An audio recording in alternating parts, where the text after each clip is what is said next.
as três palavras que andam sempre à volta desta casa, não é? E que têm andado à volta desta universidade nos últimos anos, já foram aqui ditas, não é? A primeira tem sido a palavra liberdade, não é? Que foi aqui trazida pelo Dr. Guilherme Valente. Eu julgo que nós temos uma relação difícil com a liberdade, temos uma relação de uma liberdade que ainda não conseguimos a muitos níveis, não é? Assumir na nossa plenitude, e se essa liberdade não existir, não vale a pena, tudo o resto não vale a pena. Quer dizer, e creio que quem está numa casa como a universidade é sobretudo nessa dimensão de liberdade que tem que pensar. Uma liberdade que é pensamento crítico, uma liberdade que é pensar de forma diferente, uma liberdade que é aceitar que há muitos pontos de vista, que há muitas maneiras de aproximar a realidade, mas estarmos nestas casas com essa liberdade possível, não é?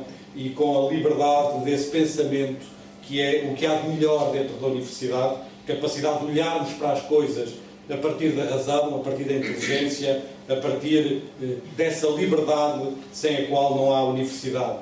O Bernardino Machado, na sua oração de sapiência anterior à República, aliás, tinha uma palavra que nós utilizamos como uma espécie de slogan do nosso centenário em 2011. Ele dizia: uma universidade deve ser escola de tudo, mas sobretudo de liberdade, não é?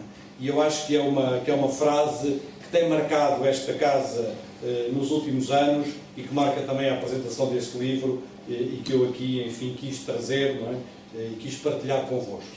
A segunda é a palavra cultura, não é? Sem conhecimento e sem cultura não vamos a lado nenhum. Eu tenho dito e repetido muitas vezes que a pior, ia dizer a pior narrativa, mas agora acho que não se pode utilizar a palavra narrativa, que a pior, o que é que se pode utilizar como alternativa? O pior discurso, não é?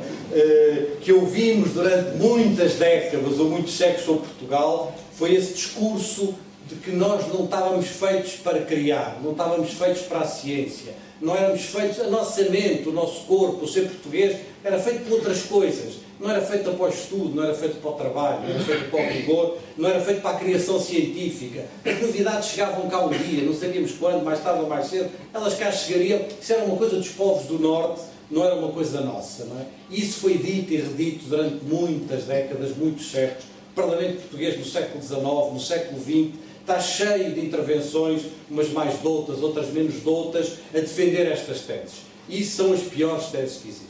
Porque se nós não formos criadores, não é? Se nós não produzirmos conhecimento, se nós não produzirmos cultura, ninguém a produzirá por nós. Não nos desenvolveremos a partir de tecnologias importadas do outro lado, de ciência feita no outro lado. Só nos podemos desenvolver como europeus a partir da criação de cultura, a partir da criação de conhecimento. E creio que é muitas vezes essa cultura e esse conhecimento que nos falta na sociedade portuguesa, uma cultura e um conhecimento que nos permita também, muitas vezes, pôr fim a estes fenómenos. Já aqui se falou em muitos dos paradoxos, em muitos dos dilemas. O Dr. Mendes Delgado lembrou e bem que estas coisas às vezes não são fáceis de definir, não são fáceis de apreender. Eu recordo-me sempre da minha primeira relação com Portugal, depois de vir do estrangeiro, onde vivi durante muitos anos, não é?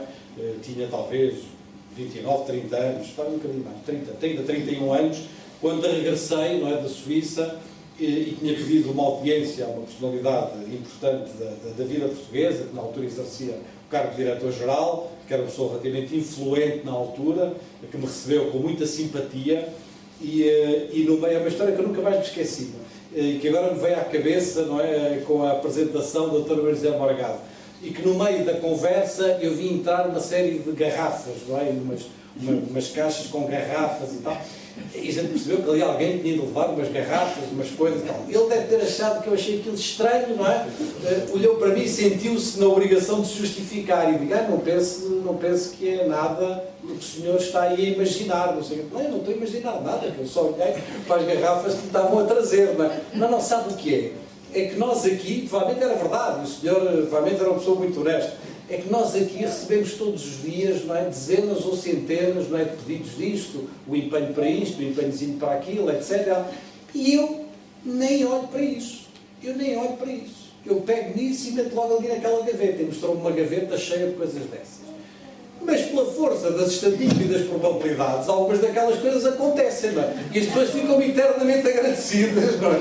Mesmo sem eu ter feito nada, não é? E eu acho que a maneira como se convive com coisas destas, que são entre a ironia e a piada e não sei o quê, mostram também um país muito condescendente, com muitas práticas a esse nível, com uma promiscuidade permanente de muitos interesses que nós sentimos no nosso dia-a-dia e que muitas vezes é difícil eliminar, é difícil cortá-los.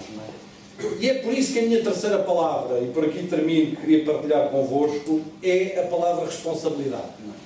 Quando nós, por exemplo, dentro da universidade, nos batemos muito pela ideia da autonomia universitária, muitas pessoas têm logo a sensação de que a autonomia é uma espécie de um fator corporativo. Não é? Eles querem a autonomia para proteger a sua corporação. E é verdade que a autonomia universitária, durante muitos séculos, serviu sobretudo para proteger a corporação. Portanto, nós temos a esse nível, não é, um longo passado e um longo historial que pesa contra nós. Não é? Mas o problema é que sem autonomia, e sem uma autonomia que seja traduzida numa dinâmica da responsabilidade, o que acontece é que as instituições são burocratizadas, e quando as instituições são burocratizadas, elas são desresponsabilizadas, toda a máquina é desresponsabilizada, e a tendência para que se façam coisas, não é? E para que se tente contornar, e para que se tente fintar, e para que se tente inventar, e mal vem um despacho qualquer, já estamos a tentar inventar como é que se pode fazer de outra maneira. Essas tendências são enormes e elas passam a ser muito mais difíceis de controlar. Não é? Nós só num quadro da responsabilidade das instituições, como aqui foi dito também, do reforço das instituições, num quadro da autonomia e da responsabilidade, é que podemos em grande medida ser capazes de atacar alguns destes fenómenos que aqui estão apresentados no Dr. Paulo de Moraes, alguma desta cultura, não é? Alguma desta dinâmica que se instalou na sociedade portuguesa e que muitas vezes temos dificuldades em encontrar a maneira de desatar o nó. Eu concordo muito com o Dr. Paulo de Moraes, concordo muito com a doutora Maria José Morgado naquilo que disseram. Eu acho que este é um tema que nos deve mobilizar a todos, não é um tema fácil, é um tema sobre o qual temos sempre que recomeçar, como a doutora Maria José Morgado aqui disse, não é uma coisa que se resolva um dia e não se volta a ele, temos que ter essa espécie de vigilância e sermos capazes de construir na dinâmica de organização das nossas instituições formas de trabalhar que nem sequer permitam que isto aconteça, não é? Que nem sequer permitam que isto seja pensável ou seja imaginável e, no fundo, sermos capazes, de, através dessas dinâmicas que passam pela transparência, que passam pela fundamentação das decisões, que passam pela exposição das coisas que fazemos, não é? Que isso vá progressivamente construindo um país que só na liberdade, só na cultura e no conhecimento e só na responsabilidade tem futuro. Muito obrigado pela vossa presença, muito parabéns a vocês.